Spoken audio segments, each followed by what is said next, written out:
Hello! இன்னைக்கு நம்ம வீட்ல பிரேக்ஃபாஸ்ட் பொங்கல், சாம்பார், வடை அதெல்லாம் செய்யலான்னு தான் பிளான் பண்ணியிருந்தேன். ஃபர்ஸ்ட்டு பொங்கலுக்கு விசில் வச்சு விட்டு அதுக்கப்புறமேல் தான் சாம்பாருக்கு ரெடி பண்ணிட்டு இருந்தேன். இன்னைக்கு கிச்சனுக்கு வரும்போதே மணி 9 மணிக்கு மேலே ஆயிடுச்சு.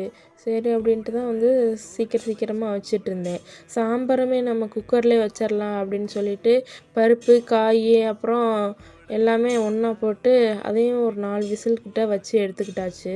அப்புறம் வடை போடலான்னு தான் பருப்பு எல்லாமே ஊற வச்சுருந்தேன். டைம் ஆயிடுச்சு, 10 மணிக்கு மேலே ஆயிடுச்சு. எனக்குமே பசிக்க ஆரம்பிச்சிச்சு. சரி அதை ஈவினிங் ஸ்நாக்ஸ் மாதிரி பண்ணிக்கலாம் அப்படின்ட்டு பருப்பு எடுத்து ஃப்ரிட்ஜுக்குள்ளே வச்சுட்டு பொங்கலும் சாம்பார் மட்டும் செஞ்சு சாப்பிட்டோம்.